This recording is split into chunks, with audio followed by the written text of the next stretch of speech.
ஹalleluya. Hallelujah. கர்த்தராகிய இயேசு கிறிஸ்துவின் நாமத்தினாலே प्रभु यीशु मसीह के नाम में உங்கள் யாவரையும் இந்த காலை ஆராதனைக்கு அன்போடு அழைக்கிறோம். आप सभी लोगों को इस सुबह की आराधना में प्यार से स्वागत करते हैं। என்ன எல்லாம் நல்ல சௌக்கியமா क्या सभी ठीक तरह से हैं? எல்லாம் நன்றாக இருப்பீர்கள் இந்த ஆண்டவருக்குள் விசுவாசிக்கிறோம். आप सभी लोग अच्छे होंगे, हम विश्वास करते हैं प्रभु में। ஒருவேளை கவலை வேதனை வியாதி போராட்டம் கஷ்டத்தோடு இருந்தாலும் यदि आप चाहे दुख वेदना या क्लेश के साथ उसके माध्यम से हो वो भी, அந்த சூழ்நிலை நீங்கள் பார்ப்பீர்கள் என்றால் यदि आप अपनी परिस्थिति को देखोगे இந்த நாளில் உங்கள் எல்லா பிரச்சனைகளையும் மாற்றி ஆண்டவர் உங்களை சந்தோஷப்படுத்துவார். तो इस दिन में परमेश्वर आपकी इन परिस्थितियों से मुक्त कराकर आज तुम्हारी जिंदगी में चमत्कार करेंगे। நம்பிக்கையோடு பாருங்க. आप भरोसे के साथ देखिए, ஆண்டவர் இந்த நாளில் உங்களுக்கு அற்புதங்களை तो செய்வார். आज आपकी जिंदगी में परमेश्वर चमत्कार करेंगे। சங்கீதம் 146 2ஆம் வசனம் சொல்லுகிறது, भजन संहिता 146:2 कहता है, நான் உயிரோடு இருக்கும் மட்டும் கர்த்தரை துதிப்பேன்.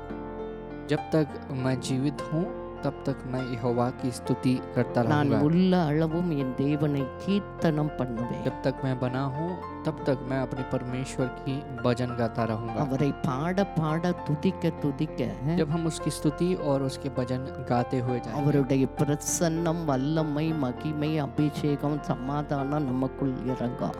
उसकी महिमा और उसका जो समाधान है हमारे अंदर उतरने लगेगी। ஒடுங்கி போன ஆவிகளை எல்லாம் விடுதலையாக்குவார். जो निचली हुई आत्माएं हैं उनको परमेश्वर बलवंत करते हैं। அதனால தான் தாவீது சொல்கிறார், என் ஆத்துமாவே கர்த்தரை ஸ்தோத்திரி. इसलिए दाऊद कहता है, मेरे मन परमेश्वर की स्तुति कर। நம்ம பிரச்சனை மத்தியிலும் ஆண்டவரை துதிக்கும் போது जब हम अपनी परेशानी के बावजूद उसके बीच परमेश्वर की स्तुति जब करने लगते हैं, ஆண்டவர் அந்த வேதனையெல்லாம் மாற்றி நம்மை சந்தோஷத்தினால் நிரப்புவார். परमेश्वर उन सारे दुखों से वेदनाओं से बदलकर अपनी खुशी से भर देते हैं। ஜெபிக்கலாம். प्रार्थना அப்பா करेंगे। உம்மை நன்றியோடு ஸ்தோத்திரிக்கிறேன். पिता, हम तुम्हारा धन्यवाद करते हैं। இந்த நாளிலும் சுகன் பலன் ஜீவன் தந்து உம்மை ஆராதிக்க கூட்டி சேர்த்த கிருபைகளுக்காக உமக்கு கோடா கோடி நன்றி. परमेश्वर, इस दिन में सुख बल जीवन को देकर आपकी आराधना करने इस दिन में आपने हमें इकट्ठा किया है। आपके अनुग्रह के लिए இந்த धन्यवाद। நாளில் ஆராதிக்கிற வேளையிலே ஜெபிக்கிற வேளையிலே வார்த்தை சொல்லுகிற வேளையிலே தேவனுடைய வல்லமை சுகம் அளிக்கிற வரம் புறப்பட்டு வரும்படியா इस दिन में जब हम प्रार्थना कर रहे हैं, जब हम स्तुति करेंगे, आपकी चंगाई को देने वाली सामत इस वक्त में हमारे बीच में उतर के आए। ஒவ்வொருவரையும் கட்டுகளிலிருந்து விடுதலையாக்குங்க. परमेश्वर, हर किसी को उनकी बंधनों से எல்லா मुक्त करना, பலவீனங்களை மாற்றுங்க. उनकी सारी निर्बलताओं को बदल எல்லா देना, சத்துருவின் கிரிகளை அழித்து போடுங்க. उनकी शत्रु की क्रियाओं को இந்த निकाल देना। நாளில் ஒரு விடுதலை ஜெயம் சுகம் நன்மை வரட்டும் என்று சொல்லி परमेश्वर, इस ஜெபிக்கிறோம். दिन में जीत चंगाई उनके जीवन में आए, हम प्रार्थना करते हैं। தொடர்ந்து ஆவியானவர் பொறுப்படுத்திக் கொள்ளுங்க. लगातार परमेश्वर की आत्मा ख्याल இயேசு रखना। கிறிஸ்துவின் நாமத்தை ஜெபிக்கிறோம் நல்ல பிதாவே. यीशु मसीह इस नाम से प्रार्थना करते हैं हम। अच्छा, हमारे अच्छे पिता। ஆமென் आमेन ஆமென். आमेन। எல்லாம் இருக்கிற இடங்களிலே கைகளை தட்டி சந்தோஷமா நாம் எல்லோரும் ஆண்டவரை துதிப்போம். तो जिस जगह में हम हैं उस जगह में ताली बजाकर खुशी के साथ हम परमेश्वर की स्तुति करेंगे। Praise Lord. इस दिन में भी आप सभी का स्वागत करते हैं। हम इस विश्राम के दिन में हम परमेश्वर की आराधना करने इकट्ठा हुए हैं। जिस जगह में हो आप खड़े हो जाओ, हमारे साथ मिलकर इन गीतों को गाओ और आइए हम सब मिलकर परमेश्वर का नाम को ऊंचा करेंगे। तो आइए पहले एक हिंदी गीत को गाएंगे, धन्य तेरा नाम बहुतायक में परिपूर्णता में धन्य तेरा नाम। तो आइए सब मिलकर ताली बजा के इस गीत को भी हम गाएंगे।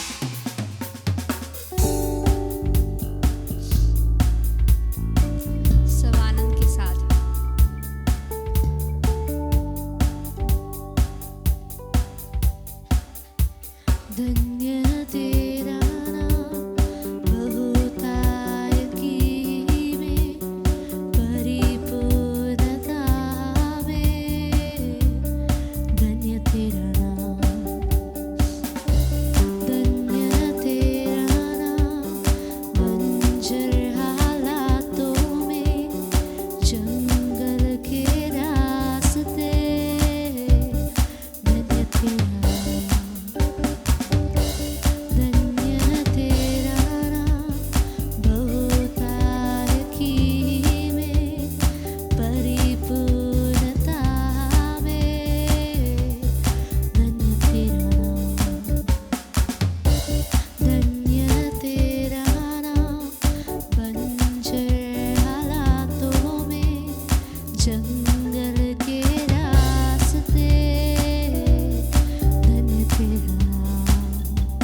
हमेशा परमेश्वर की धन्यवाद करना है। हर दर्द में, हर जो समय में और मुश्किल की राहों में हर समय परमेश्वर की धन्यवाद करना है।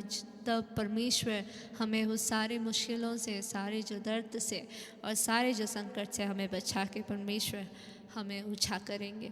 तो आइए और एक गीत को गाएंगे, जय बोलो यीशु मसीहा की जय बोलो। सर जो भी इन गीतों को जानते हो मेरे साथ ऊंची आवाज़ में मिल के गा सकते हो, तब परमेश्वर की महिमा को देख पाओगे। तो आइए इस गीत को भी हम गाते हैं।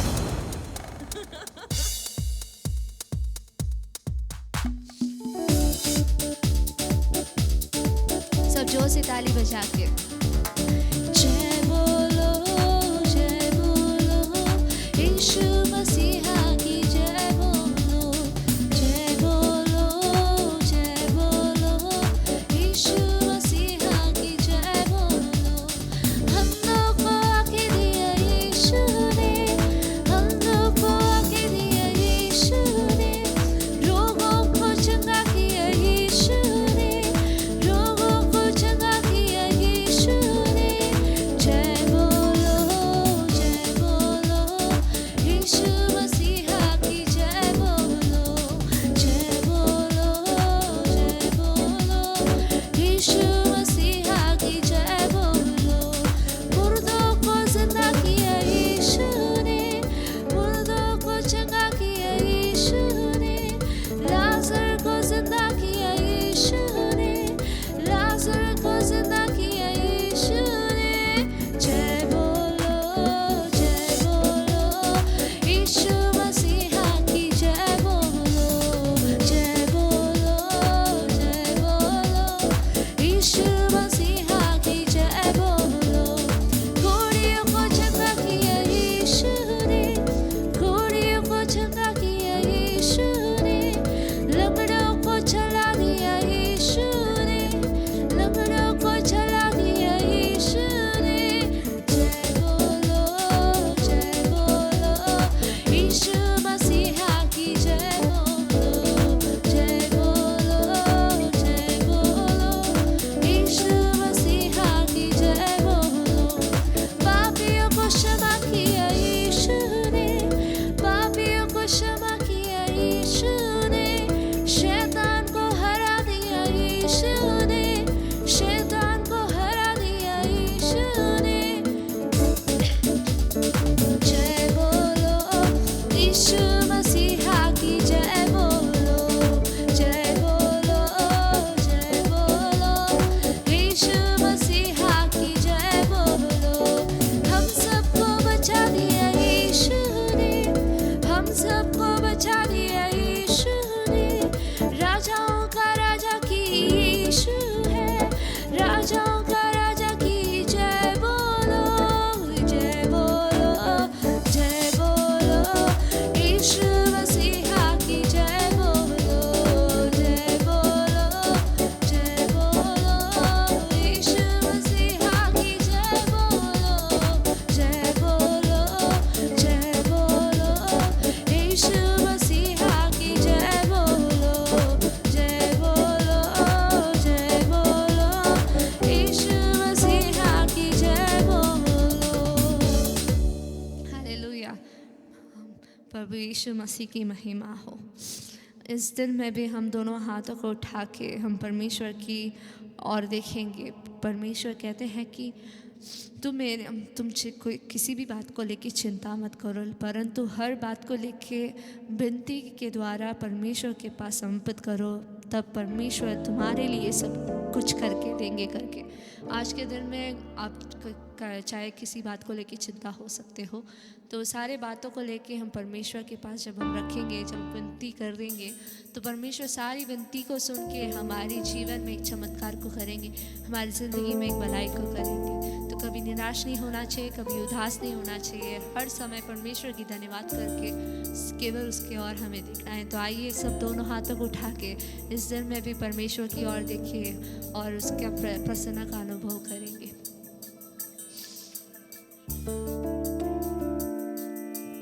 सभी आंखों को बंद करके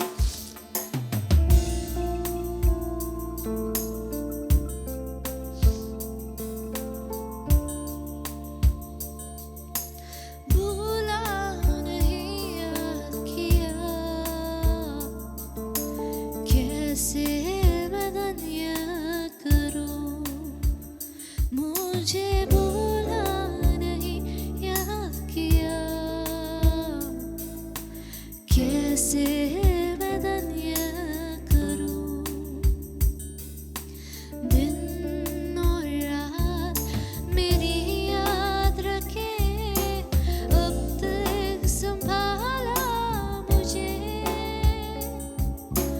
दिन और रात मेरी याद रखे, अब तक संभाला मुझे।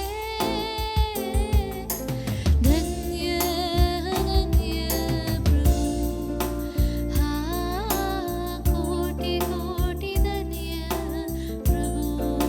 सब मिलके बोलेंगे धन्य धन्य प्रभु, हाँ कोटि कोटि धन्य प्रभु।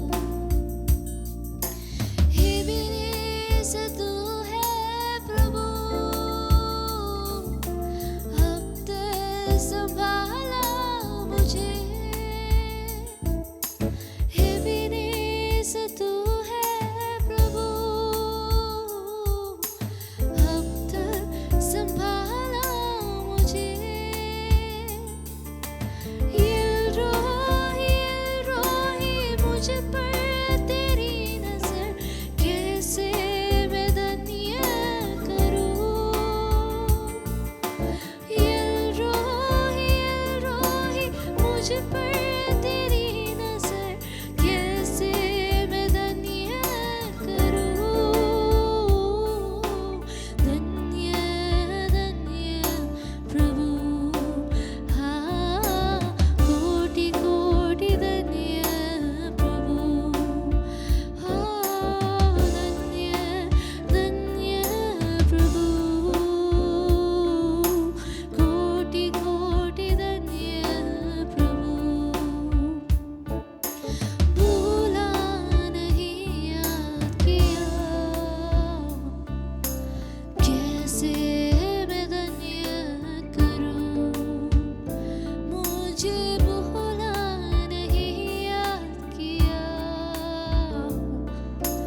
कैसे मैं धन्य करूं। തടികളെ ഉടൈത്തീരയാ, തള്ളാട വിടവില്ലേ. തടികളെ ഉടൈത്തീരയാ, തള്ളാട വിടവില്ലേ. சோர்ந்து போன நேரமெல்லாம் தூக்கி என்னை சுமந்து, வாக்கு தந்து தேற்றினீரே. சோர்ந்து போன நேரமெல்லாம் தூக்கி என்னை சுமந்து, வாக்கு தந்து தேற்றினீரே. நன்றி நன்றி கோடி கோடி நன்றி என்றுமே நன்றி நன்றி கோடி கோடி நன்றி. மறவாமல் நினைத்தீரையா, மனதார நன்றி சொல்வேன். என்னை மறவாமல் நினைத்தீரையா, மனதார நன்றி சொல்வேன்। परमेश्वर इस दिन में भी जो भी तुम्हारी ओर देख के आराधना कर रहे हैं, तुम उनके निकट हो परमेश्वर, और उनके पास हो। उनकी सारी परेशानी को आप जानते हो, उनके सारे संकट को जानते हो, उनकी सारी बीमारी को आप जानते हो। उनके सारे जो संकट और बीमारी और परेशानी से आप छुड़ा के परमेश्वर आज के दिन उनके जीवन में एक चमत्कार को करने वाले हो, उसके लिए हम धन्यवाद करते हैं परमेश्वर। आप हमारी ज़िंदगी में हमेशा ऊँचा रहे परमेश्वर। इस दुनिया में तुम्हारे अलावा और कोई नहीं है परमेश्वर जो हमारी मदद कर सकता है, जो हमें थाम सकता है और जो हमें हर एक दिन उठा के हमें हर एक दिन संभाल सकता है। परमेश्वर, हम तुम्हारी ओर देखे तुम्हारी आराधना करते हैं, तुम्हारी नाम की महिमा करते हैं। परमेश्वर, इस दिन में जो भी बच्चे ने दिल की गहराई से तुम्हारी आराधना की है, उनको आशीष करना, उनके परिवार को आशीष करना, उनके हर एक जो काम है जो करते हैं उससे भी आशीष करके आप उनकी ज़िंदगी में एक बड़े काम को करने वाले हो, इसके लिए हम धन्यवाद करते हैं। लगातार हमसे बात करना परमेश्वर, और इस हफ्ते भर हमें संभालना। ये छोटी सी आराधना को हम तुम्हारे हाथों में समर्पित करके प्रार्थना करते हैं, अच्छे पिता, आमीन।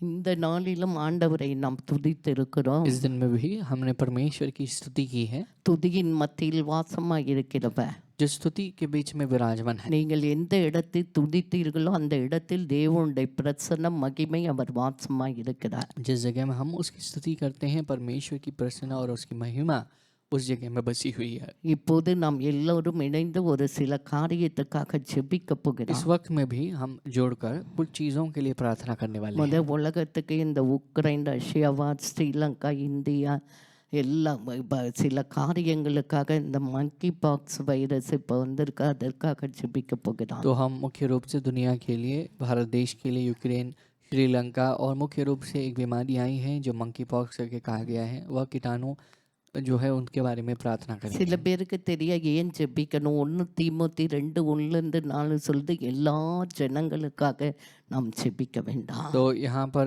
1 तीमोथी पहले अध्याय के पहले पद से लेकर 4 पद में लिखा गया है कि हमें हर मनुष्य के लिए प्रार्थना करना அது है। தேவனுக்கு நன்மை, பிரியம், சித்தம். அது यह परमेश्वर की इच्छा है, ये परमेश्वर चाहते हैं और यह बात परमेश्वर को प्रसन्न करती சரி, है। நாம் ஜெபிக்கலாமா?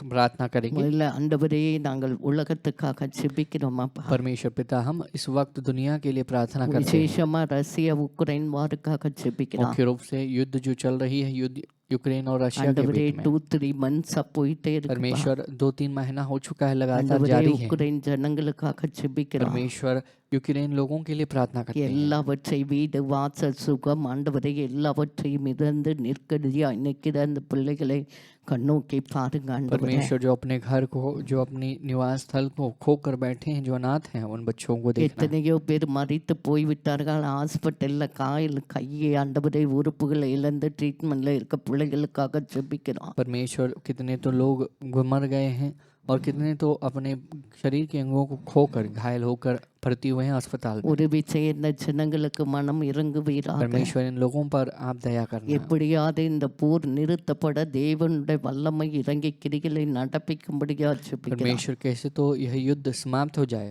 परमेश्वर की काम, परमेश्वर की क्रिया इसमें काम करे। ஆண்டவரே, ரஷ்ய அதிபர் புட்டின் மனதிலே பேசி நிறுத்துங்கப்பா. परमेश्वर, रशिया के प्रेसिडेंट जो पुतिन है, उनके ரெண்டு मन में बात பக்கமும் करना। காயப்பட்ட பிள்ளைகளை தொட்டு சுகமாக்கும்படியா परमेश्वर, ஜெபிக்கிறோம். दोनों देशों में जो घायल हुए हैं, उन बच्चों को आप छू कर चंगा ஜனங்கள் करना। கண்ணீரை துடைத்து ஒரு சமாதானம், அற்புதத்தை செய்யும்படியா ஜெபிக்கிறோம். परमेश्वर, बच्चों की आंसुओं को पोंछकर आप समाधान और चमत्कार को உம்முடைய करना। ரத்தம் இதை செய்து முடிக்கும் ஆண்டவரே. परमेश्वर, आपका लहू इसे पूरा करेगा। எப்படியாவது ஒரு சமாதானம் வரட்டும் என்று சொல்லி परमेश्वर, ஜெபிக்கிறோம். हम प्रार्थना करते हैं कि कैसे तो एक समाधान போர் यहाँ पर आए। நிறுத்தப்படும்படியா ஜெபிக்கிறோம். परमेश्वर, युद्ध जो है समाप्त हो जाए। இரக்கத்தில் ஐஸ்வர்யமுள்ளவரே, परमेश्वर, दया में आप ऐश्वर्य நீர் के साथ இறங்கி हो। கிரிகளை நடப்பிக்கும்படியா आप ஜெபிக்கிறோம். उतरना और क्रियाओं को करना। கூடிய சீக்கிரம் நல்ல செய்திகளை கேள்விப்பட்டு உம்முடைய நாமத்தை மகிமைப்படுத்த உதவி செய்யுங்க. परमेश्वर, बहुत जल्द अच्छी खबरों को सुनने और आपकी नाम की महिमा करने मदद நீர் करना। அப்படி செய்ய போறதுக்காக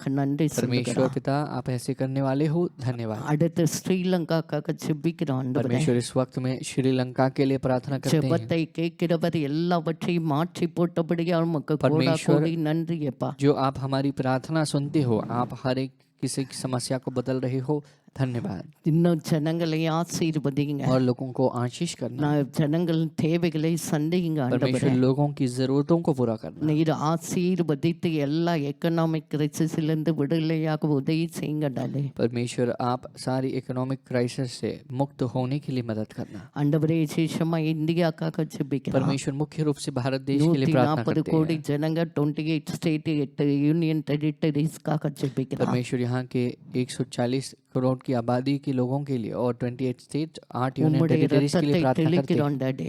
आपके लहू को हम छिड़कते எங்கள் हैं। தேசத்தை ஆசீர்வதிப்பீராக. परमेश्वर हमारे देश को आशीष करना। எல்லா எக்கனாமிக் எல்லாம் நார்முக்கு வரட்டும் அப்பா. परमेश्वर सारी जो इकोनॉमिक स्थिति है वह सामान्य स्थिति में आए। எல்லா விலைவாசி உயர்வுலாம் கண்ட்ரோலுக்கு வருவதாக. परमेश्वर सारी जो दाम में बढ़ी है, जो खरीदारी में जो पैसे बढ़ गए हैं वो कम हो நாட்டை जाए। ஆசீர்வதிங்க ஆண்டவரே. परमेश्वर हमारे देश को आशीष करना। எல்லா கஷ்டங்கள் வறுமைகள் மாறட்டும் என்று சொல்லி परमेश्वर हम ஜெபிக்கிறோம். प्रार्थना करते हैं हमारी सारी कंगालपन और कष्ट जो है ஜனங்களுக்கு गरीबी நன்மை बदल जाए। செய்கிற ஸ்கீம் வரட்டும்படியா परमेश्वर ஜெபிக்கிறோம். लोगों के पास लोगों को मदद करने वाली अच्छी योजनाएं எல்லா आए। மினிஸ்டர்ஸை நீர் ஆசீர்வதித்து ஞானத்தை கொடுக்கும்படியா परमेश्वर ஜெபிக்கிறோம். हर एक राजनीति में रहने वाले अधिकारियों को बुद्धि देकर आप चलाना। எல்லா விலைவாசி எல்லாம் கம்மியாக உதவி செய்யுங்கப்பா. परमेश्वर आप सारी खरीदारी की जो जो पैसे में जो ऊंचाई है उसे कम எங்கள் करना। இந்திய தேசத்தை ஆசீர்வதியா.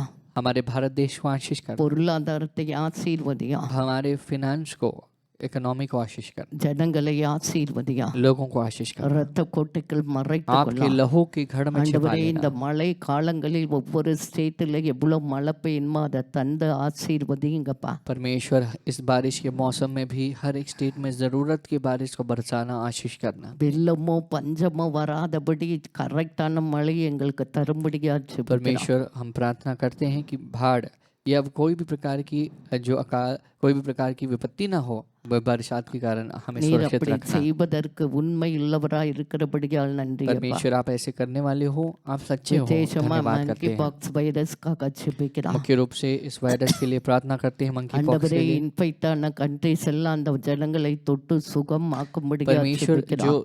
इन वायरस के कारण हानि पहुंची है उन सारे देशों के लिए प्रार्थना करते हैं, आप छुड़ा இந்தியாவிலே அது करना। ஸ்ப்ரெட் ஆகாதபடி உம்முடைய கரம் உம்முடைய ரத்தம் எங்களை பாதுகாக்கும்படியா ஜெபிக்கிறோம். परमेश्वर भारत देश में यह न फैले, आपका हाथ हमारा साथ दें। ஆண்டவரே கொள்ளை நோய்கள்லாம் வரும் சொன்னேரே இவற்றை எல்லாவற்றிலும் இந்த நீர்தான் பாதுகாக்க முடியும் சுவாமி. परमेश्वर आपने कहा कि बहुत बड़ी महामारी की रोग आएगी, आप इन सभी महामारी के रोग से हमें बचाना। எல்லா கொள்ளை நோய்க்கு விலக்கி பாதுகாத்து ரட்சிக்கும்படியா परमेश्वर सभी ஜெபிக்கிறோம். महामारी के रोग से हमें दूर बचाना, उद्धार करना। நீர் அப்படி செய்வதற்காக நன்றி परमेश्वर आप சொல்கிறோம். ऐसे करने वाले हो, धन्यवाद। தொடர்ந்து எல்லா தீமைக்கு விலக்கி பாதுகாத்து ரட்சிக்கும்படியா परमेश्वर ஜெபிக்கிறோம். लगातार हर बुराई से हमें दूर बचाना। ஆண்டவரே விசேஷமாய் சபைகளுக்காக ஜெபிக்கிறோம். परमेश्वर मुख्य रूप से कलीसियाओं के लिए प्रार्थना करते சபையிலே हैं। ஒரு எழுப்புதல் ரட்சிப்பு ஆண்டவரே வரும்படியா ஜெபிக்கிறோம். परमेश्वर कलीसिया में उद्धार और जागृति आए। உம்முடைய சரீரமாகிய சபை ஆண்டவரே, परमेश्वर आपकी कलीसिया जो உம்முடைய शरीर है, இரத்தத்தால் மீட்கப்பட்ட சபை आपके ஆண்டவரே, लहू से धुली गई சபையிலே है। ஒரு ஆண்டவரே அக்கினியை போடும்படியா ஜெபிக்கிறோம். परमेश्वर आप कलीसिया में अपने आप को देना, அபிஷேகத்தை ஊற்றும்படியா आप अपने ஜெபிக்கிறோம். अभिषेक को ढेलना। ஆண்டவரே ஜனங்கள் எழும்புவதை செய்யும்படியா परमेश्वर ஜெபிக்கிறோம். लोग उठे, आप मदद करना। வேதனை பாடு சாபம் பாவத்திற்கு ஜனங்க விடுதலை பெற சபையை நீர் ஆண்டவரை வல்லமையால் நிரப்பி பயன்படுத்தும்படியா ஜெபிக்கிறோம். परमेश्वर दुख सभी प्रकार की गरीबी से लोगों को मुक्त करा के हर प्रकार ஜெபிக்கிற के आशीषों से துதிக்கிற भरना। ஊழியம் செய்கிற ஆத்ம பாரம் உள்ள சபைகளாக மாற்றும்படியா ஜெபிக்கிறோம். परमेश्वर ये कलीसियाएं प्रार्थना करे, आत्मा के बोझ के साथ सेवा करने वाले சத்தியமாய் बने। போதிக்கிற சபை ஊழியக்கார சேனை விசுவாச சேனை பெருகும்படியா सत्य को ஜெபிக்கிறோம். सत्य के रूप में प्रचार करने वाले विश्वासियों की सेना, सेवकों की सेना बढ़े प्रभु। எப்படியாவது ஒரு விடுதலை कैसे சுவாமி, तो एक छुटकारा எப்படியாவது प्रभु। ஒரு எழுப்புதல் எங்கள் தேசத்தை வரும்படியா ஜெபிக்கிறோம். परमेश्वर कैसे तो एक बहुत बड़ी जागृति हमारे देश में है। ஆண்டவரே நீர் அப்படி செய்ய போறதுக்காக நன்றி சொல்கிறோம். परमेश्वर आप ऐसे करने वाले हो, धन्यवाद। அபிஷேகத்தை ஊற்றுங்கப்பா, अभिषेक कुंडे அனலாய் மாற்றும்படியா आप ஜெபிக்கிறோம். आग की ज्वाला बनाना। ஆண்டவரே இந்த நாளில் வியாதிப்பட்ட ஒவ்வொரு பிள்ளைகளுக்காக ஜெபிக்கிறோம். परमेश्वर इस दिन में बीमार हर बच्चों के लिए प्रार्थना करते हैं। ரைட் நவ கட்டிலே படுத்து கொண்டிருக்க பிள்ளைகளுக்காக ஜெபிக்கிறோம். परमेश्वर इस वक्त में जो बिस्तर में लेटे हुए हैं उनके लिए प्रार्थना करते हैं। ஆண்டவரே நீ சாவுதான் சொல்லி கொண்டிருக்க ஜனங்களுக்காக ஜெபிக்கிறோம். आइंदा मरना ही है, मौत के लिए जो इंतजार कर रहे हैं ரைட் लोगों के लिए நவ प्रार्थना करते हैं। சுகமளிக்கிற வல்லமை, விடுவிக்கிற வல்லமை, பலப்படுத்துகிற வல்லமை உச்சந்தலையிலிருந்து கால் வரைக்கும் இறங்கும்படியா ஜெபிக்கிறோம். परमेश्वर इस वक्त में चंगाई को देने वाली, बल को देने वाली सामर्थ उनके सिर से लेकर पांवों तक उतरने लगे। எல்லா பலவீனங்கள் இயேசு கிறிஸ்துவின் நாமத்தில் நீங்கி பெலன் அடைவார்கள். परमेश्वर हर एक निर्बलता यीशु मसीह के नाम से वे मुक्त हो जाए और எல்லா छुटकारा தலைவலி पाए। காய்ச்சல் இருமலை சபிக்கிறோண்டே. सारे सिर दर्द, खांसी, जुकाम और इन सभी चीजों को ரைட் நோ இப்போதே डांटते हैं। யெகோவா ராப்பா கடந்து போய் சுகத்தை तो தருவீராக. इस वक्त में यहोवा राफा आप जाइए वहां पर चंगाई को देना। ஒவ்வொரு வியாதிப்பட்ட பிள்ளைகளை தொட்டு சுகம் ஆக்குகிறபடியா परमेश्वर நன்றி. हर एक बीमार बच्चों को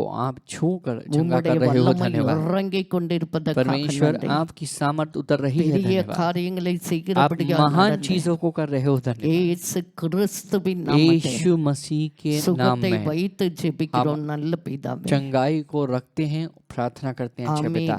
आमेन ஆமே. आमेन। ஆண்டவர் ஜெபத்தை கேட்டிருக்கிறார். परमेश्वर ने हमारी प्रार्थना सुन ली है। ஜெபமே ஜெயம்னு சொல்லியிருக்கார். कहा गया है प्रार्थना ही जीत है। எவ்வளவுக்கு எவ்வளவு ஜெபிக்கிறோமோ जितना अधिक हम प्रार्थना करेंगे அவ்வளவுக்கு அவ்வளவு ஜெயம் उतना நம்முடையதா अधिक இருக்குது. जीत हमारा होगा। அதனால தான் ஆண்டவர் சோர்ந்து போகாமல் ஜெபம் तो பண்ண. इस वजह से परमेश्वर ने कहा आप कभी ना निराश होना, थकना नहीं और प्रार्थना करना सदैव। ஜெபித்து கொண்டே இருப்பான். प्रार्थना करते रहेंगे, ஜெயம் நம்முடைய. जीत हमारा होगा। ஆமே आमेन। ஆமே.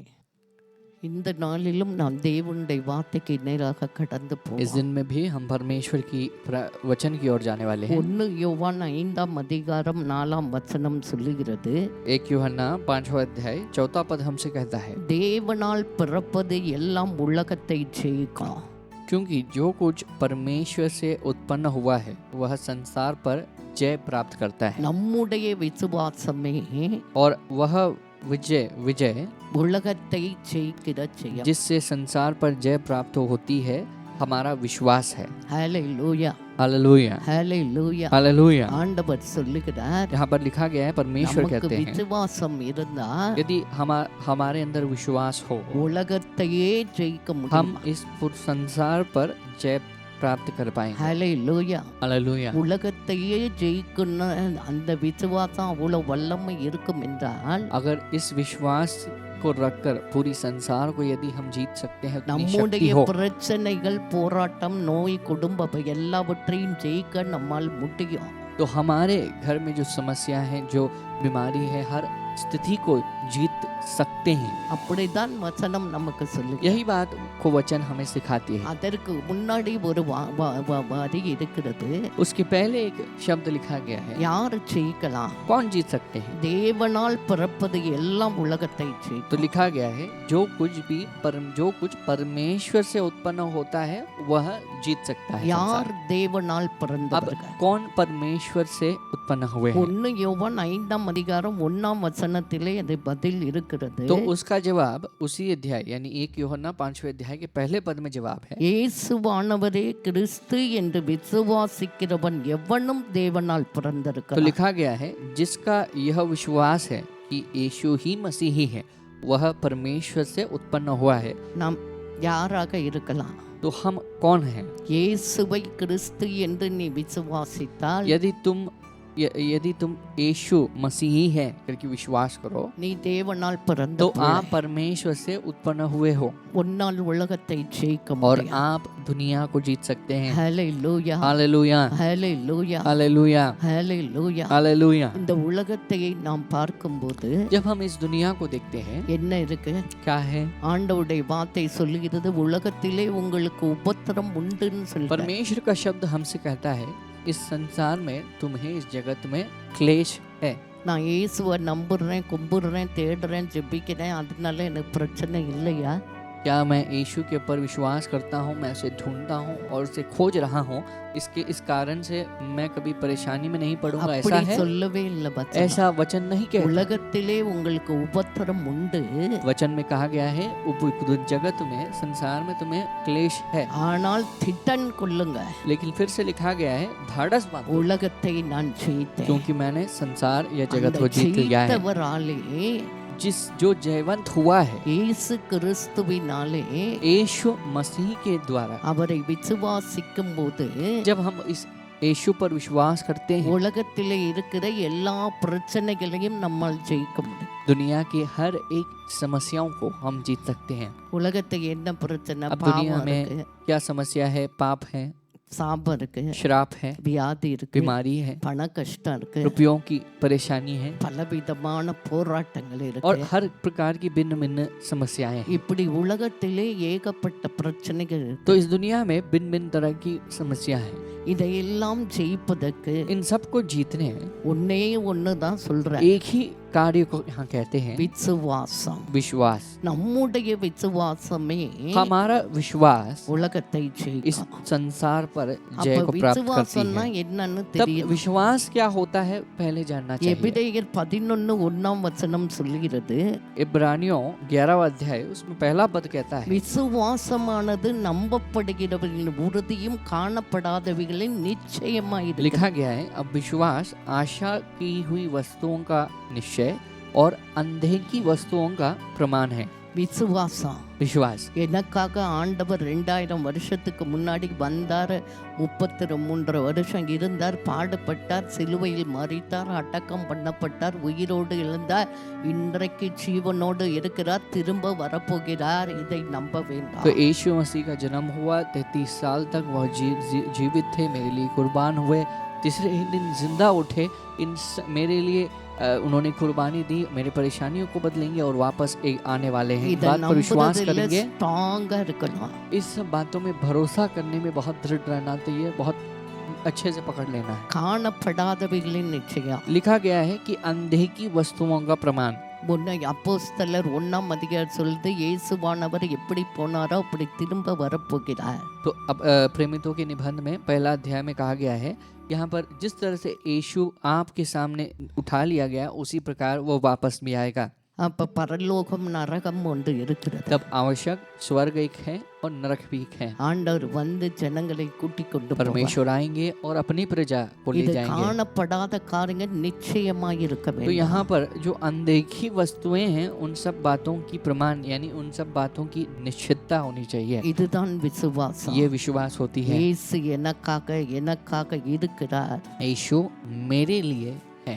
அல்லேலூயா. हालेलुया। அந்த விசுவாசம் நமக்குள் வர வேண்டும் என்றால் यदि इस विश्वास को हमारे अंदर आना है நாம் என்ன செய்ய तो வேண்டும்? हमें क्या करना चाहिए? ரோமர் 10ஆம் அதிகாரம் 17ஆம் வசனம் சொல்லுகிறது, रोमियो का निबंध 10वां अध्याय उसमें 17वां पद हमसे कहता है, ஆதலால் விசுவாசம் கேள்வியினாலே வரும், கேள்வி தேவனுடைய வசனத்தினாலே வரும். तो लिखा गया है इसलिए विश्वास सुनने से और सुनना मसीही के वचन से होता है। ஆமா, நமக்கு விசுவாசம் வளர வேண்டும் यदि என்றால் हमारे अंदर विश्वास को बढ़ना है வசனத்தை கேட்கிற ஜனமா இருக்க तो வேண்டும். हमें वचन को सुनने वाले बनना चाहिए। வசனத்தை தியானிக்கிற ஜனமா वचन இருக்க, को सुनकर उसका ध्यान करने वाले बनना வசனத்தை है வாசிக்கிற ஜனமா और இருக்க. वचन को पढ़ने वाले हमें बनना है। அப்ப படிக்க தியானிக்க கேட்க நமக்குள்ள விசுவாசம் பெருகும். जितना हम पढ़ते हैं सुनते हैं और हमारे अंदर वह विश्वास बढ़ते हुए जाता है। அப்ப எவ்வளவு விசுவாசம் நமக்குள்ள இருக்கோ அவ்வளவுதான் நம்ம ஜெயிக்க முடியும். जितना हमारे अंदर विश्वास है उतने दूर तक हम जीत सकते हैं।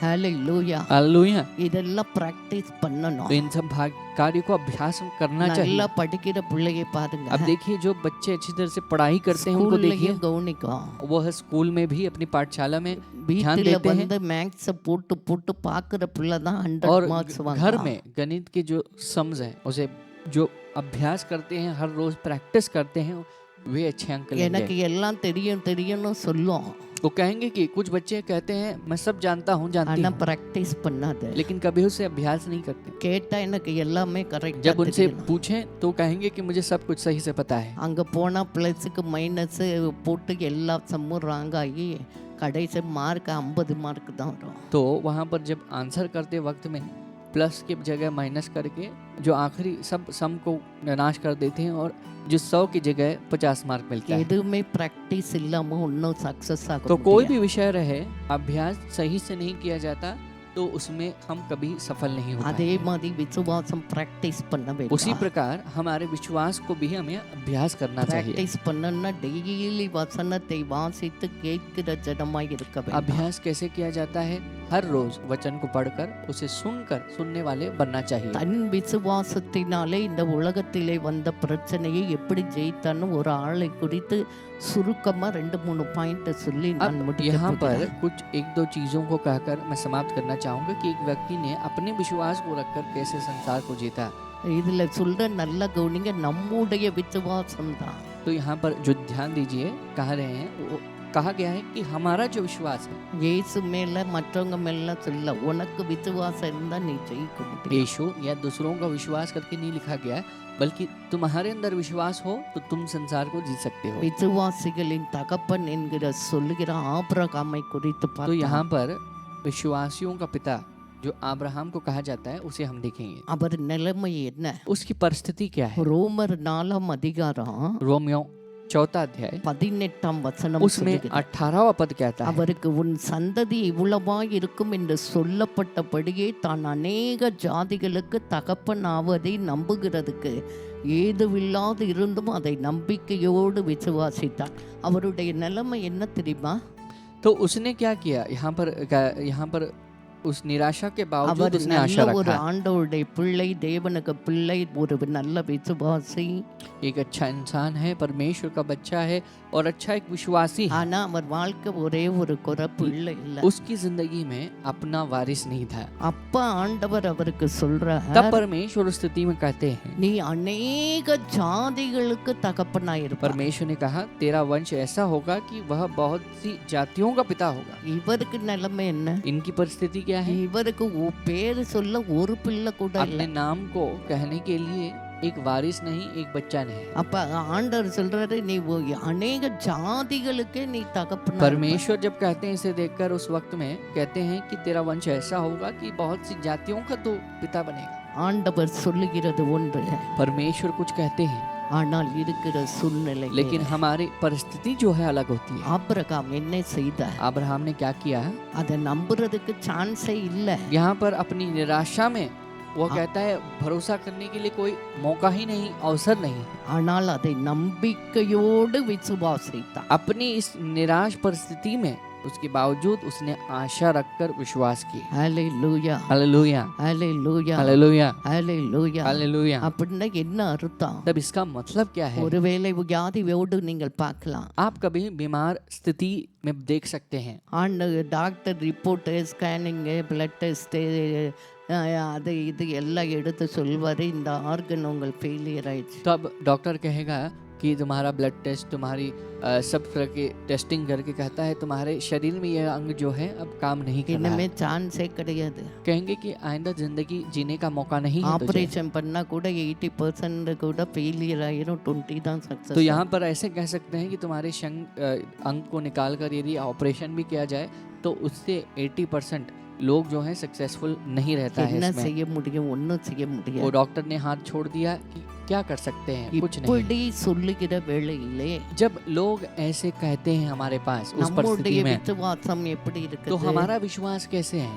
நம்ம ஏன் ஜெயிக்க முடியவில்லை? क्यों हम इन बातों को जीत नहीं पा रहे நம்ம हैं? எவ்வளவுதான் சர்ச்சுக்கு போனாலும், வசனம் கேட்டாலும், ஜெபம் பண்ணாலும், பிரசங்கம் கேட்டாலும், चाहे कितनी भी वचन सुन ले, प्रचार कुछ करते हुए सुन ले, वचन सुन ले, நம்முடைய விசுவாசம் எங்கே இருக்கிறது? हमारा विश्वास कहाँ है?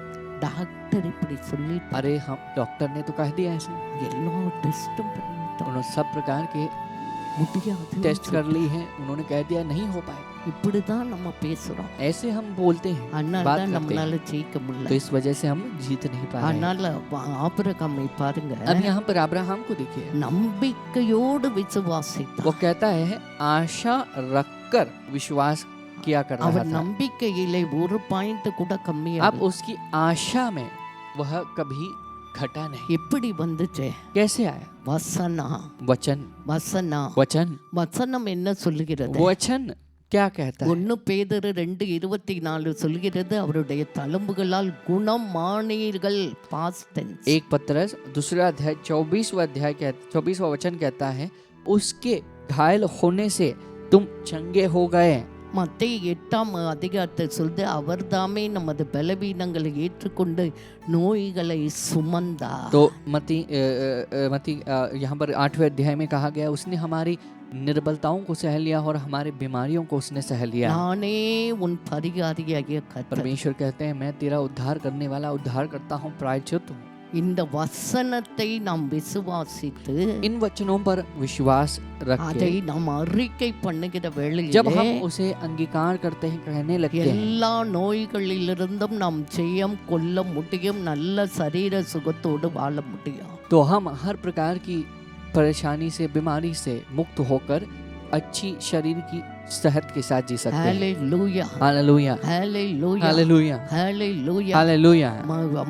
ரோமர் 4ஆம் அதிகாரம் சொல்லுகிறது, रोमियो 4 अध्याय कहता है, அவர் மரித்தோரை உயிர்ப்பிக்கிறவர். वह जो मरे हुए हैं उनको जिलाता है। மரித்தோரை உயிர்ப்பிக்க போனா கொஞ்சம் டேமேஜ் ஆன ஆர்கனை அவருக்கு கரெக்டா நார்மல் ஆக்க முடியுமா? முடியாது. यदि परमेश्वर जो मर चुके हैं उनको जिंदा उठा सकते हैं, तो हमारे शरीर में जो एक दो अंग काम नहीं कर रहा, क्या उसमें जीवन ला सकते हैं या नहीं? நாம் முடியும் என்று நான் விசுவாசித்தால் यदि हम विश्वास करें, हाँ प्रभु से हो சுகம் पाए, என்னுடையது, तो चंगाई आप ही का है நான் நார்மலாக और முடியும். हम सामान्य स्थिति அதை में தான் அந்த जा सकते வசனம் हैं। சொல்லுது, நம்முடைய விசுவாசமே உலகத்தை तो ஜெயிக்கிறது. लिखा गया है, तुम्हारा जो विश्वास, यानी हमारे विश्वास से हम जगत को जीतेंगे। அதனால நம்ம விசுவாசத்தை பிராக்டிஸ் तो பண்ணணும். हमारे विश्वास को हमें अभ्यास करना चाहिए। உங்களுக்கு பலவீனமா இருக்கலாம், आप निर्बल हो सकते हैं, ரொம்ப வீக்கா இருக்கலாம், कभी कभार इतनी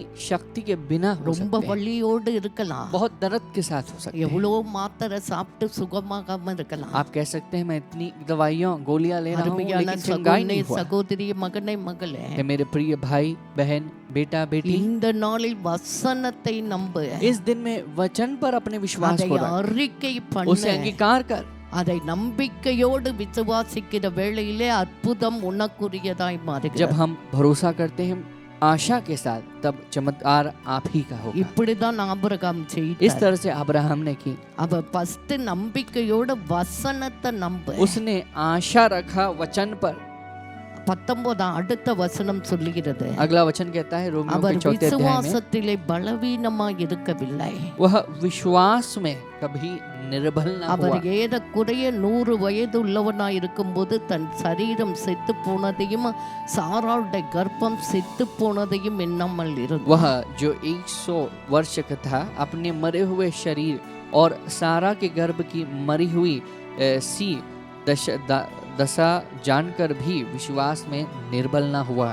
பலவீனமான விசுவாசம் என்ன தெரியுமா? निर्बल विश्वास क्या होता है? அது அற்புதத்தை பார்த்தா, ஆண்டவரே நீ நல்லவர், பெரியவர், ஓ அற்புதர், உமக்கு கனம், மகிமை, துதி எல்லாம் சொல்லுவான். तो जब हम चमत्कार को देखते हैं तो हम कहेंगे परमेश्वर तू महान है, स्तुति करेंगे, भजन गाएंगे, हर प्रकार की बधाइयां देते हैं। சில சமயம் ஜெபம் பண்ணி ஒன்றும் நடக்கவில்லை लेकिन என்றால், जब कुछ वक्त में प्रार्थना करने के बावजूद कुछ जब சில नहीं பேருக்கு होता, அப்படியே விசுவாசம் புஷ்னு பலூன்ல இருக்க காத்து போன மாதிரி பண்ணும். कुछ लोगों का विश्वास जो है गुब्बारे में जो हवा निकलती है उसी அது प्रकार निकल சில जाता है। சமயம் சில பேர் சொல்லுவாங்க, சொல்ல மாட்டாங்க. कुछ लोग कहते हैं, नहीं कहते हैं। ஆனா உள்ளுக்குள்ளே அவ்விசுவாசம். कुछ लोग के अंदर, अपने अंदर ही विश्वास, अविश्वास रखते हैं। ஜெபம் பண்ணி என்ன ஒண்ணு? अरे प्रार्थना करके क्या फायदा हो? இதுதான் பலவீனமான ये விசுவாசம். जो कहना होता है ये निर्बल विश्वास, அப்ப அதை अविश्वास होता எப்படி है। அவர் மேற்கொண்டார்? तो इस निर्बलता को उन्होंने कैसे जीता? அவருக்கு 100 வயசு, 100 साल वर्ष हो चुके हैं, சரீரமே செத்து போச்சு, ஆர்கன் எல்லாம் பலன் போயிடுச்சு, तो शरीर பலவீனமாயிடுச்சு. मर चुका है, उसके सारे अंग जो है वे निर्बल हो गए। எப்படி ஒரு கார் வாங்குறப்ப நல்ல என்ஜின் ஓடும், டே பை டே யூஸ் பண்ண அது எல்லாம் கம்மியாயிடும். तो जब हम एक नई गाड़ी खरीदते हैं तो जब शुरुआत में इंजन बहुत अच्छे से चलता है, लेकिन जितना हम उसे उपयोग करने लगते हैं सालों साल அது में மாதிரி वह தான் घट जाता है। மனுஷனுடைய ஆர்கனும் வயசு ஆக ஆக ஆக அதை ஒர்க் பண்ணி பண்ணி பண்ணி பண்ணி அதோட பொட்டன்ஷியல்லாம் கம்மியாயிட்டு. तो उसी प्रकार जब शरीर के अंग होते हैं, जन्म से जब उसकी उम्र होने लगती है तो एक वक्त ऐसे हो जाता है उसकी शरीर के अंग काम नहीं करते। இவருக்கு 100 வயசுல சரீரத்துல ஒரு தாக்கத்து இல்லை, எல்லாம் டெட் तो கண்டிஷன். यहाँ पर अब्राहम के 100 वर्ष में उसकी शरीर मर चुका था क्योंकि उसके शरीर में कोई अंग काम नहीं कर रहे थे। ஒய்ஃபோட நிலைமை, அவருடைய யூட்ரஸ் கர்ப்பம் செத்தே तो போயிடுச்சு. यहाँ पर वाइफ, उनकी पत्नी सारा का गर्भ जी मर चुका था। பிசிக்கல் ஸ்டேட்டஸ் பார்த்தோம்னா जब हम उसके फिजिकल शारीरिक स्थिति को देखें, 2 பேருக்கும் ஒண்ணுமே இல்லை, दोनों के पास कुछ नहीं है, சான்ஸே இல்லை. कोई भी मौका नहीं। பிள்ளைய தாங்கிறதுக்கு யூட்ரஸ்ல பலன் இல்லை, बच्चे को सहने के लिए 9 महीना, वो सहने के लिए गर्भ में शक्ति नहीं, இவருக்கும் சரீரத்து பலன் இல்லை. इनके पास भी शरीर में बल नहीं, ஆனா அந்த கண்டிஷன்ல लेकिन उस दशा में भी அவருடைய விசுவாசம் उनका विश्वास, அதை தான் நாம் பார்க்க उसे வேண்டும். हमें ध्यान से देखना இதை है। பார்த்து கொண்டிருக்க அருமையான சகோதரனே मेरे சகோதரி, प्रिय भाई और बहन जो इसे देख रहे ஒருவேளை हैं, நீங்கள் பிள்ளை இல்லாமல் பார்த்து कभी கொண்டிருக்கலாம். कभार ऐसा हो सकता है कि आप बच्चे के எவ்வளவோ बिना हो। டாக்டர்ஸ் பார்த்துட்டோம் आपने sister. बहुत डॉक्टरों को देख लिया எவ்வளவோ सिस्टर, ட்ரீட்மெண்ட் எடுத்துட்டோம். हमने बहुत इलाज करवा लिया, கடைசியில போனாங்க. जो आखिर में கடைசி गए, என்ன ரிசல்ட்? आखिर में क्या இனிமே உங்கள் குழந்தையை मिला பிறக்காது. रिपोर्ट में? आपको आइंदा बच्चा जन्म नहीं सकते हो। யூட்ரஸ்லயும் தாக்கத்து இல்ல, ஃபெல்லோபியன் டியூப்லயும் டேமேஜ், ஒண்ணுமே செய்ய முடியாது. यूट्रस में, फेलोपियन ट्यूब में आपको क्षमता नहीं है बच्चे को सहने की, कुछ नहीं कर இனிமே सकते। சான்ஸே இல்ல. आइंदा कोई मौका नहीं मिलेगा ஒருவேளை आपको। அந்த சூழ்நிலையோடு பார்த்து கொண்டு இருக்கிறார்களோ, चाहे इस परिस्थिति के साथ देख रहे होंगे, உங்களுக்கு தான் ஆண்டவர் परमेश्वर சொல்கிறார். आप ही को कह रहे हैं। அதை நீங்க எப்படி ஆபிரகாம் செய்தா, அதை என்னவே இல்லையா, நினைச்சே பார்க்கல. अब्राहम ने कैसे देखा इस दशा, ऐसी स्थिति को अपने मन में सोचा भी नहीं। ஹalleluya. हालेलुया, எவ்வளவு பெரிய விசுவாசம். बड़ा विश्वास है। மெடிக்கல் ரிப்போர்ட்டை நினைக்காதீங்க. मेडिकल रिपोर्ट जो कहता है उसे आप गिनना नहीं। அவங்க கரெக்டா தான் ரிசல்ட் சொல்றாங்க. मेडिकल में जो रिपोर्ट आता है आपकी सही हालत को कहते हैं। அதையும் மாற்றுவதற்கு ஒருத்தர் வல்லமை உடையவராய் இருக்கிறார் என்பதை இந்த நாளில் அறிந்து விசுவாசி. इस दिन में यह जान लो कि ऐसी स्थिति को भी बदल सकते हैं और इस இன்றைக்கு परिस्थिति को जो அற்புதம் जानते हैं, உன்னுடையதாய் மாறும். आज आपका ये चमत्कार आप के ஏன் पास आएगा, அவர்தான் மனுஷனை உருவாக்கினார். क्योंकि इंसान की रचना परमेश्वर ने की அவர்தான் है। நரம்புகளை, போன்ஸை, வெசல்ஸ் எல்லாவற்றையும் तो உருவாக்கினார். परमेश्वर ने हमारे शरीर की हड्डियों को, मांस को, हर एक नर्व सिस्टम को बनाया। தாயின் வயிற்று கரு உருவாக அவர்தான் எல்லாவற்றையும் तो आपकी உருவாக்குகிறார். माँ के गर्भ में जब आप उत्पन्न हो रहे थे, उस स्थिति में से परमेश्वर ने आपको அவருக்கு बताया, எல்லா बनाया। வல்லமையும் உண்டு. परमेश्वर को सब सामर्थ्य है। டாக்டர் நம்ம ஆர்கன் எல்லாம் பார்த்து எது பலவீனம் எல்லாம் ரிப்பேர் அப்படித்தான் சொல்ல முடியும். डॉक्टर हमारी सारी निर्बलताओं को देखकर ये कह सकता है कि तुम्हारी ये अंग काम नहीं कर रहे, ऐसी அவர்களால் निर्बलता है। முடிந்ததை நமக்கு செய்வார்கள். डॉक्टर जितना हो सके उतनी मदद हमें करते हैं। எல்லாவற்றுக்கும் மேல மேல ஒரு டாக்டர் இருக்கிறார். அவர்தான் இயேசு கிறிஸ்து. எல்லாவற்றையும் சரி பண்ண அவருக்கு வல்லமை உண்டு. तो हर एक स्थिति को बदलने के लिए उसके पास सामर्थ्य है। परमेश्वर यीशु मसीह जो सबसे बड़े डॉक्टर हैं, वो हम इसे कर सकते हैं। இதை ஆபிரகாம் इस बात விசுவாசித்தார். पर अब्राहम ने विश्वास की। அதனாலதான் பிசிக்கல்ல தன்னுடைய பாடி கண்டிஷன்லாம் எப்படி இருக்குன்னு அவர் நினைச்சு கூட பார்க்கல. तो इस वजह से अपनी शरीर की हालत और स्थिति को कभी देखा नहीं। அடுத்து என்ன ஒரு வளர்ற अगला एक कार्य क्या ரோமர் है? 4:20 சொல்லுது, रोमियो 4:20 कहता है, தேவனுடைய வாக்குத்தத்தத்தை குறித்து அவன் அவிசுவாசமால் சந்தேகப்படாமல். तो और न अविश्वासी होकर परमेश्वर की प्रतिज्ञा पर संदेह किया। ஆண்டவர் உனக்கு ஒரு வாக்குத்தத்தம் சொன்னா परमेश्वर ने जब कुछ प्रतिज्ञा आपको दी है, அதை சந்தேகப்படாத. उस पे संदेह न करना। ஆபிரகாம் சொன்னார், உன் சந்ததி கடற்கரை மணலை போல அப்படியே வானத்து நட்சத்திரங்களை போல பெருகுன்னு சொன்னார். परमेश्वर ने कहा तेरा वंश ऐसे होगा, समुद्र की किनारे में जो रेती है उसके समान और आकाश की तारों की तरफ फैलेगा। அதன் அந்த வாக்குத்தத்தத்தை குறித்து அவன் அவிசுவாசமா சந்தேகமே படல. उसने इस प्रतिज्ञा के शब्द पर जरा भी संदेह नहीं किया, अविश्वास के साथ। என்னது சந்தேகம்? क्या शक? ஆண்டவர் இப்படியெல்லாம் கடற்கரை மணலை போல பெருகும் வானத்து நட்சத்திரம்னாரு, இப்ப பேர் சொல்ற கூட ஒரு புள்ள இல்லையே அப்படின்னு கூட அவர் நினைக்கவே இல்லை. परमेश्वर ने ऐसे नहीं सोचा कि अरे परमेश्वर ने कहा कि समुद्र के किनारे जो रेती है उसके समान तो मेरे बच्चे होंगे, आकाश की तारों की तरह होंगे, लेकिन एक भी बच्चा अभी फिलहाल के लिए मेरे नाम को कहने के लिए नहीं நாம் है। ஜெயிக்க வேண்டும் என்றா यदि हम जीतना चाहें, சூழ்நிலை பார்க்காத, अपनी परिस्थिति को न देखना, என்ன நடந்துகிட்டு இருக்குன்னு क्या हो பார்க்காத. रहा है, क्या घट रहा है, அவர் मत உனக்கு देखना। கொடுத்த வாக்குத்தத்தங்களை மட்டும் நம்ப. आपके पास जो परमेश्वर ने वादाओं को दिया है, जो प्रतिज्ञा दी है, उस पर ஒருவேளை विश्वास குடும்ப करना। ரட்சிப்புக்காக ஜெபம் यदि பண்ணுவீர்களா? आप परिवार की उद्धार के लिए प्रार्थना कर रहे हैं, நான் எவ்வளோ நாளா ஜெபம் பண்ணலேன், புருஷன் மாறல, மனைவி மாறல, புள்ள மாறலன்னு சொல்றீங்களா? आप कह रहे हैं कि अरे कितने दिन से मैं प्रार्थना कर रहा हूँ, मैं प्रार्थना कर रही हूँ, मेरे पति पत्नी बच्चे नहीं बदल அப்ப रहे हैं। என்ன வசனம்? तो क्या वचन है? அப்போஸ்தலர்ல சொல்றேன், प्रेमितों में कहा गया है, கர்த்தராகிய இயேசு கிறிஸ்துவை விசுவாசி, அப்போது நீயும் உன் வீட்டாரும் लिखा ரட்சிக்கப்படுவீர்கள். गया है प्रभु यीशु पर विश्वास रख, तब तू और तेरे घराने उद्धार पाएंगे। யோசுவா அறிக்கை பண்றா, நானும் யெகோஷு என் வீட்டாருமோ என்றால் கர்த்தரையே செய்வேன். यहोशू अंगीकार करता है, कहता है जब मैं और मेरे घराने की बात आए तो हम परमेश्वर அந்த की सेवा करेंगे। வாக்குத்தத்தங்களை பிடித்து கொண்டு ஜெபம் इन பண்ணுங்க. सब वादाओं को, प्रतिज्ञाओं को पकड़ के அந்த प्रार्थना करना। வசனம் உண்மை. यह वचन सच है। இயேசு கிறிஸ்துவை நம்பும் போது குடும்பமா ரட்சிக்கப்படுவீங்க. जब आप यीशु मसीह पर विश्वास करेंगे तो आप परिवार समेत उद्धार पाएंगे। சந்தேகப்பட்டீங்கன்னா அதை என்னை விட்டு எடுத்து போடுங்கப்பான்னு சொல்லுங்க. आप कहना, आप संदेह करते हो तो कहना, पिता मेरे इस संदेह को मुझसे निकाल ஏன் देना। தெரியுமா? क्यों पता है? யாக்கோபு 1:5 சொல்லுது, சந்தேகப்படுகிறவன் அவன் ஒண்ணுமே ஆண்டவரிடத்திலிருந்து பெற்றுக்கொள்ள முடியாது. तो यहाँ पर याकूब के पहले अध्याय में 5वां वचन कहता है, जो शक करता है, संदेह करता है, वह कोई भी चीज परमेश्वर से न पाएगा। ஹல்லேலூயா. हालेलुया। சந்தேகம் ஒரு பெரிய வியாதி, கேன்சர் மாதிரி. ये शक जो करते हैं, संदेह करते हैं, वे एक संदेह जो है कैंसर की तरह, बीमारी की तरह है। யாக்கோபு 1:6-7 அப்படிதான் போட்டுருக்கு. याकूब का निबंध पहला अध्याय 6वां पद 7वां पद कहता है। சரி, இந்த சந்தேகப்படாமல் अब संदेह किए बिना, ரோமர் 4:21 சொல்லுது, रोमियों का निबंध 4वां अध्याय அவர் 20वां पद என்ன कहता है, செஞ்சாரு? उसने क्या किया? அப்படியே உட்காந்துக்கல. वैसे ही बैठ नहीं गए। 21 சொல்லுது, தேவன் வாக்குத்தத்தம் பண்ணிதனை நிறைவேற்ற வல்லவராயிருக்கிறார். तो आप निश्चित जाना कि जिस बात की उसने प्रतिज्ञा की है वह पूरा करने में भी सामर्थ ஹல்லேலூயா. हालेलुया। ஹல்லேலூயா. हालेलुया। ஹல்லேலூயா. हालेलुया। எப்ப சொல்றாரு कब தெரியுமா? कहते हैं पता है? ஒரு பிள்ளை கூட இல்ல. जब इनके पास एक भी बच्चा नहीं था அப்ப तब சொல்றாரு, कहते எனக்கு हैं, வாக்குத்தத்தம் பண்ணிருக்கார், परमेश्वर ने मुझे वादा दी है, அதை நிறைவேற்ற அவர் வல்லவராயிருக்கிறார். उसे पूरा करने के लिए सामर्थ्यमय है। எல்லாம் சொன்னா இது லூசு மாதிரி உளறிட்டே இருக்கு. 25 வருஷம் ஆக போது புள்ள இல்ல, என்னமோ अरे ये पागल की तरह उछल रहे हैं, अरे 25 साल हो चुका है, बच्चा नहीं है तो कहाँ से होने वाला है? உலகம் சொல்லும்.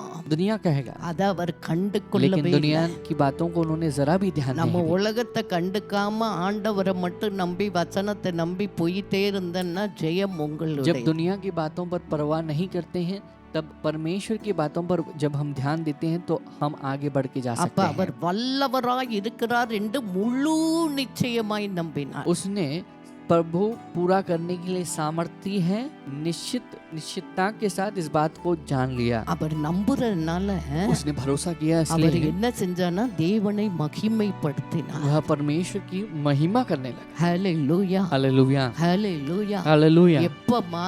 कब எப்ப? कब ये हुआ? ஒரு புள்ள கூட जब इसके இல்லாத पास एक भी बच्चा नहीं था। तब 75 வயசுல புள்ள தருவேனாரு. परमेश्वर ने 75th ईयर में कहा बच्चा 100 दूंगा, வயசுல தான் புள்ள लेकिन 100 பிறந்துச்சு. वर्ष में यह அப்ப पूरा हुआ। 25 வருஷம் அவருடைய வாழ்க்கை तो इस 75 ईयर से उसकी जिंदगी விசுவாச வாழ்க்கை. विश्वास का அது जिंदगी है। கஷ்டமா ஈஸியா? ये मुश्किल है, आसान है? ரொம்ப ரொம்ப बहुत கஷ்டம். ही मुश्किल है। ஒவ்வொரு நாளும் விசுவாசத்திலே அவர் பேசி हर दिन विश्वास की बातों को कहता था சந்தேகப்படாமல் और शक किए बिना அதை முழு நிச்சயமாய் நம்பி पूरे भरोसे के साथ भरोसा करके தேவனை மகிமைப்படுத்தி परमेश्वर की महिमा करने लगा। விசுவாசத்தில் और வல்லவனானார். विश्वास में वह सामर्थी बना। ஹல்லேலூயா. हालेलुया। ஹல்லேலூயா. हालेलुया। மகிமைப்படுத்தன்னா ஆண்டவரை துதிக்கிறது, பாடுறது, நல்லவர்னு அவரை போற்றுறது. महिमा करना यानी वह उसकी स्तुति करना, भजन गाना, गीतों को गाकर वह भला है, अच्छा है நம்மெல்லாம் அப்படி करके कहना। செய்வோமா? क्या हम ऐसे कर सकते हैं? ஒரு நாள் ஜெபம் பண்ணா அடுத்த நாள் டக்கு டக்குன்னு ஆன்சர் வரணும். तो हमारी प्रार्थना जब हम करते हैं, एक दिन प्रार्थना करते हैं, अगले दिन हम चाहते हैं कि ஒரு हमारा மாசம் जवाब 6 मिले। மாசம் 1 வருஷம் லேட் ஆனாவே எப்படி நம்ம போறோம்? 1 महीना 6 महीना जब 1 साल बीत चुका है तो हम कैसे चले जाते हैं प्रार्थना की வீட்டுல जिंदगी में? துதிக்கிறனாலும் சபையில துதிக்கிறனாலும் விசுவாசமா பண்றோமா? क्या चाहे हम घर से स्तुति करें या कलीसिया में आकर स्तुति करें, क्या हम சில பேர் विश्वास के சரி साथ कर रहे हैं? கடமைக்காக போயிட்டு ஏதோ அப்படிதான் இருக்கும். बहुत लोग हमारा कार्य, ये हमारा कर्तव्य है, हमें जिम्मेदारी है इसीलिए जाते हैं, और कुछ तो हम करके आते நம்முடைய हैं। விசுவாசம் எங்கே இருக்கு? हमारा विश्वास कहाँ है? ஆபிரகாம் விசுவாசம் எங்கே और இருக்குது? अब्राहम की विश्वास कहाँ ஏன் है? ஆபிரகாமுக்கு நடந்தது? क्यों अब्राहम की जिंदगी में हुई? இதுதான் அவர் வாழ்க்கையில இருந்தது. यह उसकी जिंदगी में थी। அது அவர் விசுவாசத்தில் வல்லவரானார். वह विश्वास में सामर्थ्य बना। 22 ஆகையால் அது அவனுக்கு நீதியாக எண்ணப்பட்டது. तो इस कारण यह उसके लिए धार्मिकता गिना गया। 23ஆம் வசனம் சொல்லுகிறது 23वां वचन कहता है இது அவனுக்கு நீதியாக எண்ணப்பட்டது என்பது அவனுக்காக மாத்திரமல்ல நமக்காகவும் எழுதப்பட்டிருக்கு. तो यह वचन विश्वास उसके लिए धार्मिकता गिना गया, न केवल उसी के लिए लिखा गया है। ஆபிரகாமுக்கு மட்டுமல்ல, अब्राहम को केवल नहीं நமக்காக எழுதப்பட்டிருக்கிறது. परंतु हमें இதை भी लिखा பார்த்து गया है। கொண்டிருக்க கேட்டுக்கொண்டிருக்க அருமையான சகோதரனே इसे சகோதரியே, सुनने वाले और देखने वाले मेरे प्रिय भाई இந்த और बहन, நாளில் ஒரு தீர்மானம் इस दिन में எடுங்க. हम एक निर्णय लेंगे। ஆண்டவர் வாக்கு தத்தத்தை நான் பிடிப்பேன். परमेश्वर के उस वादे को पकड़ लूंगा, வசனத்தின் மேல் சந்தேகப்பட மாட்டேன். वचन पर शक नहीं करूंगा, வசனத்தை முழு நிச்சயமாய் நம்புவேன். वचन पर पूरी निश्चितता के साथ அவர் भरोसा करूंगा। எனக்கு என்ன செய்வேன் என்று சொன்னாரோ परमेश्वर ने जो कुछ करूंगा करके प्रतिज्ञा दी है, அதை செய்ய அவர் வல்லவராய் இருக்கிறார் என்று நம்புவேன். मैं विश्वास करता हूँ वह सामर्थ्यमय है पूरा करने के लिए। நான் அவரை மகிமைப்படுத்துவேன். मैं उसकी महिमा करूंगा அவர் விசுவாசத்திலே நாம் और வளருவேன். मैं विश्वास में बढ़ूंगा। அந்த விசுவாசமே यह विश्वास जो है அவனுக்கு நீதியாய் எண்ணப்பட்டது. उसी के लिए धार्मिकता मानी गई। கரெக்டான நேரத்தில் ஒரு குமாரனை तो தந்தார். परमेश्वर ने सही वक्त में एक அவன் पुत्र மூலம் को தான் दिया உலகமே பரவுகிறது. और उसी के माध्यम से दुनिया भर लोग हैं। ஆண்டவர் இன்றைக்கும் உங்களுக்கு என்ன சொன்னாரோ அதை நிறைவேற்றுவதற்கு அவர் வல்லமை तो உடையவராய் आज भी परमेश्वर ने जो कुछ भी प्रतिज्ञा दी है उसे पूरा करने के लिए सामर्थ्यमय है। பலவீனம் டாக்டர் ரிப்போர்ட்டை அதெல்லாம் ஒரு பக்கம் ஒதுக்கி तो வச்சுட்டு शरीर में जो बीमारी है, निर्बलता है, डॉक्टर ने जो किया है, बताया है रिपोर्ट, उसे एक जगह में रखेंगे। ஆண்டவராகிய இயேசு கிறிஸ்துவையும் அவர் வார்த்தையும் நம்பும்போது जब हम परमेश्वर यीशु मसीह और उसके वचन पर जब भरोसा करते இந்த हैं, நிமிஷத்திலே உங்களுக்கு அற்புதம் इस वक्त में चमत्कार होगा। எல்லாரும் எந்திரிச்சு ஜெபம் तब उठ के பண்ணுவோம். प्रार्थना करेंगे। அப்பா உம்மை நன்றியோடு परमेश्वर पिता, हम तुम्हारा धन्यवाद करते right हैं now daddy इस वक्त में पिता, எங்களோடு இணைந்து யார் யார் செபிக்கிறார்களோ जो कोई भी हमारे साथ right जुड़कर now प्रार्थना कर रहे இப்போதே हैं, ஒரு அற்புதத்தின் வல்லமை விட்டுவிக்கிற வல்லமை ஆண்டவரே உம்முடைய கிரியை செய்கிற வல்லமை இறங்கும்படியாக परमेश्वर इस ஜெபிக்கிறோம். वक्त में चमत्कार को देने वाली, जो चंगाई को देने वाली सामर्थ्य इस वक्त में उतर के आए प्रभु। right now பிள்ளை இல்லாம பார்க்கிற ஒவ்வொரு சகோதரி சகோதரனுக்காக ஜெபிக்கிறோம் परमेश्वर daddy. हर एक भाई और बहन जो अपने घर में बच्चों के बिना ஆண்டவரே है, அந்த उनके பிள்ளைகள் लिए प्रार्थना करते சரீரத்தை हैं। யூட்ரஸை தொட்டு நீர் परमेश्वर ஆசீர்வதித்து பிள்ளையை इन बहनों के வைக்கும்படியாக ஜெபிக்கிறோம். गर्भ में जो तकलीफ है, जो भी कार्य है, उसे आप छूकर सही எல்லா करना। சரீரத்திற்கு பலவீனங்களை மாற்றுங்கப்பா. परमेश्वर उनके शरीर में जो निर्बलताएं right हैं now उसे बदल देना। வியாதிப்பட்ட பிள்ளைகளை தொட்டு परमेश्वर इस சுகமாக்குவீராக. वक्त में जो बीमार है उन्हें உச்ச छूकर चंगा தலையிலிருந்து करना। கால் வரைக்கும் உம்முடைய சுகமாக்குற வல்லமை கடந்து வரும்படியாக परमेश्वर ஜெபிக்கிறோம். सिर से लेकर पैरों तक आपकी चंगाई को देने எல்லா वाली பலவீனங்கள் सामर्थ्य उतरने மறைவதாக. लगे, सारी निर्बलताएं எல்லா गायब हो, உறுப்புகள் செயல்படுவதாக. सारे अंग काम करने लगे। ஆண்டவரே கிட்னியை தொடுங்க, லங்ஸை தொடுங்க, ஹார்ட்டை தொடுங்க ராஜா. परमेश्वर किडनी, लंग्स, हार्ट को छोड़ना। right now இப்போதே சுகம் அடைவார்களாக. परमेश्वर इस वक्त में भी புது चंगे हो जाए, பலன் இறங்கும்படியாக नई बल ஜெபிக்கிறோம். उतरने लगे। நம்முடைய விசுவாசமே உலகத்தை ஜெயிக்கிற ஜெயம் என்று आपने சொன்னீங்க. कहा तुम्हारा विश्वास दुनिया या संसार को जीतते எல்லா हैं, தோல்விகள் ஜெயமாய் மாறட்டும் हर एक ஆண்டவரே. हार उनके लिए जीत बन जाए। உலகத்தையே ஜெயிக்கிற விசுவாசத்தை வைக்கும்படியாக परमेश्वर ஜெபிக்கிறோம். पूरी संसार को जीतने की विश्वास उनके अंदर रखे। இந்த நாளில் அப்படிப்பட்ட விசுவாசத்தை ஒவ்வொருவருக்கும் ஊற்றுகிறபடியாக परमेश्वर நன்றி. इस दिन में इस प्रकार की विश्वास को हर एक के अंदर आप उंडेल रहे हो। எல்லா धन्यवाद। விசுவாசத்தின் சந்தேகத்தின் ஆவிகள் பயத்தின் ஆவிகளை நீக்கிவிட்டபடியாக நன்றி. परमेश्वर सारे अविश्वास, शक करने वाले, संदेह की आत्माओं को निकाल रहे हो। எல்ஷடாய் धन्यवाद। சர்வ வல்லமை एल உடையவர். शडाय सर्वशक्तिमान, ஆண்டவரே உம்மாலே செய்ய முடியாத அதிசயமான காரியம் ஒன்றுமில்லை என்று परमेश्वर விசுவாசித்து आपसे नामुमकिन कार्य, आश्चर्यचकित कार्य कुछ ஜெயம் பெற नहीं विश्वास ஒவ்வொருவருக்கு करता। உதவி செய்யுங்கப்பா. परमेश्वर जयवंत होने के लिए हर किसी को இந்த मदद करना। நாளில் ஒரு ஜெயத்தை கொடுத்து விட்டபடியாக परमेश्वर நன்றி. आप इस दिन में चमत्कार जीत को दे चुके हो। धन्यवाद। தொடர்ந்து ஆசீர்வதிங்க. लगातार उन्हें आशीष करना, பாதுகாத்துக் கொள்ளுங்க. बचा ले रहे எல்லா தீமைக்கு விலைக்கு हो। பாதுகாத்து सारी बुराई से दूर बचाना। சகல துதியும் கனமும் மகிமையா सारी स्तुति, உமக்கே आदर और महिमा செலுத்துகிறோம். हम एक ही को देते हैं। மீட்பெரும் இரட்சகருமா இருக்க இயேசு கிறிஸ்துவின் நாமத்தை ஜெயத்தை ஏறெடுத்து ஜெபிக்கிறோம். நல்ல उद्धारकर्ता यीशु मसीह के नाम में जीत को हासिल करके प्रार्थना करते हैं। ஆமென் आमेन ஆமென் आमेन। என் ஆத்துமாவே கர்த்தரை हे मेरे मन ஸ்தோத்திரி परमेश्वर का धन्य कर, என் முழு உள்ளமே அவர் பரிசுத்த हे நாமத்தை मेरे पूरे मन ஸ்தோத்திரி उसके पवित्र नाम என் का धन्य कर, ஆத்துமாவே கர்த்தரை हे ஸ்தோத்திரி मेरे मन परमेश्वर का धन्य அவர் कर। செய்த சகல உபகாரங்களை उसके सारे उपकारों को ஒருபோதும் மறவாதே कभी न भूलना। ஆமென் आमेन ஆமென் आमेन। ஆண்டவர் உங்களை प्रभु ஆசீர்வதிப்பார் तुम्हें आशीष करेंगे। நாங்க எங்க ப்ரோக்ராம் போடுறோம் சப்ஸ்கிரைப் பண்ணாதவங்க சப்ஸ்கிரைब பண்ணுங்க லைக் பண்ணுங்க ஷேர் பண்ணுங்க जिन्होंने सब्सक्राइब नहीं किया है, आप सब्सक्राइब कीजिए, लाइक कीजिए, शेयर कीजिएगा இன்னும் ரொம்ப பேருக்கு இன்ட்ரோடியூஸ் பண்ணுங்க और दूसरों के पास इसे बताइए। உங்களுக்கு ஜெப குறிப்புகள் எதற்காக ஜெபம் பண்ணா எங்களுக்கு சென்ட் பண்ணுங்க நாங்கள் ஜெபிக்கிறோம் यदि आप कुछ प्रार्थना की करना चाहते हैं, प्रार्थना की सूचियों के लिए आप जरूर हमें भेजिएगा, हम आवश्यक आपके लिए ஆண்டவர் प्रार्थना உங்களை करेंगे। ஆசீர்வதிப்பார் परमेश्वर आप सभी लोगों को आशीष करें। ஆமென் आमेन।